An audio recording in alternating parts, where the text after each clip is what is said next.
Hello everyone and welcome back. My name is Greg Firman, market analyst here at TraderPlanet.com, and these are the market positions for March the 30th, 2010. Now to get started tonight, we're going to be looking at our first position here where it's going to be in the silver futures contracts. We can identify our pivot support now is 1695.70, 1699.80, and 1706.60 with a close of 1737.30. Now we can see here that we have this fresh crossover from Vantage Point. Looks like a good buying opportunity in the silver futures contracts on a slight pullback. So once we've identified this key level of pivot support, we're now going to go in, have a look at the daily report from Vantage Point, and see if we can really zero in on a good entry point here. Now silver's made a good move today, but I do expect it is somewhat overbought, and I expect it to pull back a bit. We have 1708.60 and excuse me, 1742.10 is the high. So 1710 is going to be our focus for our entry point tomorrow. We're now going to go back in, identify why we're buying at this price. We've got this fresh crossover from Vantage Point. Now what we're going to do, we're going to also review overbought and oversold signals here. So we're going to use the predicted RSI and the predicted TSI from Vantage Point, and we're going to apply them to this chart. So we can see that we're heavily overbought here. We've crossed over the downside below the overbought signal. We're moving lower. Predicted RSI still has room to extend, but we can clearly see that we've got this fresh crossover, but it's still probably going to pull back a bit. So we're going to use that pullback here towards that 1710 area to get into fresh buy positions. Now we're also going to review the predicted, again, we've looked at the predicted TSI and the predicted RSI. We're going to look at the predicted MACD also from Vantage Point. We can see here that we're just above the zero line. Our trigger is bouncing off the zero line. That's a good indication of a trending move higher is coming. So that certainly looks good for the move higher also. Now again, what we're also going to do here is we're going to go in and have a look at our short, medium, and long-term crossovers. The Vantage Point crossover on the short term crossed over at the end of last week, so everything looks good in the short term for this thing to move higher. The medium term crossover from Vantage Point, however, we can clearly see has not made the crossover back to the upside, so that's a bit of a concern, and that's why using these multiple indicators from Vantage Point, I'm suggesting we should wait for it to pull back a little bit before we get into that entry point. Now we're also going to look at the long-term crossover from Vantage Point, and we can see that it hasn't made its crossover yet either. So clearly we're going to get into a trending move, but it's still volatile. Even though we've got that triple EMA starting to make that cross, the medium and the long-term crossovers have not quite yet confirmed that. But so what we should take from this is that we can expect to pull back.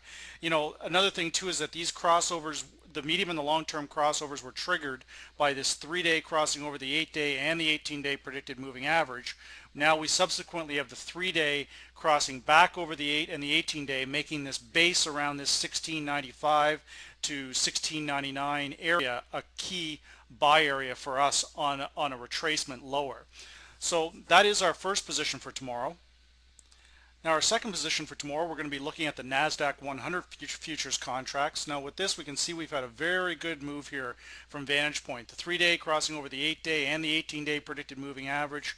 Back at the end of February here, we've extended all the way from this 1790 area to where we've currently closed in the 1960 area. So again, somebody trading the NASDAQ-100 is buying just a mere few contracts here would produce extremely well. So what we're going to do is, even though this is very high and we're likely to get a pullback, we can still see we want to buy this. So with that, we're going to identify our pivot support here: 1923.35, 1948.97, and 1955.91. These are our key levels of pivot support as identified by these predicted moving averages. We've closed at 1960, so we know that all our stops are going to be below this 1923.35 area. We're now going to go in, have a look at the daily report from Vantage Point. We're going to use as many of the indicators from Vantage Point as we possibly can to get a good feel for what the market's going to do here tomorrow. So we can see 1947.40 is the predicted low, 1970.03 is the predicted high, neural index positive, predicted short, medium, and long-term differences all positive also. However, in my opinion, potentially somewhat overbought. So 1947 is the predicted low for tomorrow. What we want to do now is we want to go into the vantage point. We want to start adding some of our multiple indicators here to see how things look. Specifically, I like the predicted TSI from vantage point. Again, that's the predicted TSI is running flat. However, we're in heavily overbought territory. Now that we've identified that, we're going to put in another indicator. We're going to put in the predicted MACD from vantage point and see what that is showing us. So we have this crossover that's taken to the downside. This again suggests to me that the NASDAQ is likely to move lower. So when it does, we want to use that dip lower to get into a better buy position.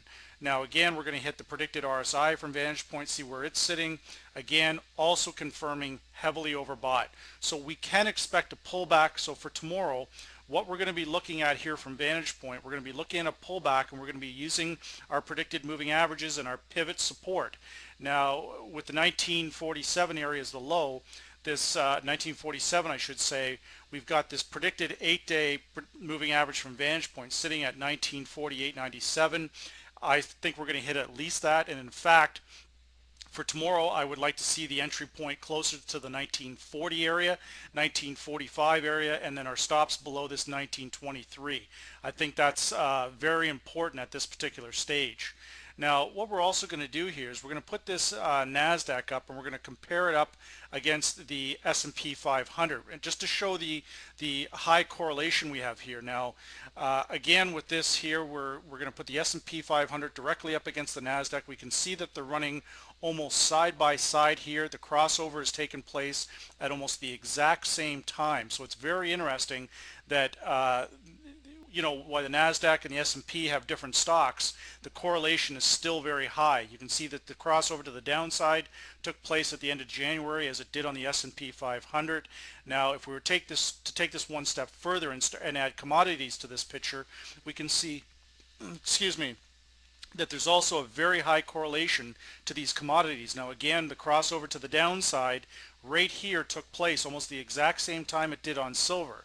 So this crossover again to the upside towards the beginning of March, same thing on silver. Very interesting that we add these commodities, equities, all of these things together to see what the correlation is. So what we're going to do here now is we're also going to actually add the US dollar into the mix and see what we come up with. So we can see that there's somewhat of a negative correlation to the US dollar index and the NASDAQ, where the NASDAQ crossed to the downside. However, the US dollar index crossed to the upside. But right here we have essentially the US dollar index and the NASDAQ both moving up together. Even though the US dollar experienced some volatility and the NASDAQ continued to move higher right here, our buy signal from vantage point remained in place on the US dollar index, suggesting that this correlation is starting to break down. So by not only using multiple indicators from vantage point, it's also good to use multiple markets from vantage point, multiple sectors and things like that, to get a very clear picture as to what's going on here. So we know that we're somewhat overbought here on the NASDAQ. We expect it to pull back. This suggests that we might get a little bit of dollar weakness along with that, and then once we get this minor retracement, we want to see the US dollar index and the NASDAQ-100 both move up together, along with the silver contracts are likely to follow that too. So those are the market positions for March the 30th 2010, and again, my name is Greg Firman, market analyst here at TraderPlanet.com.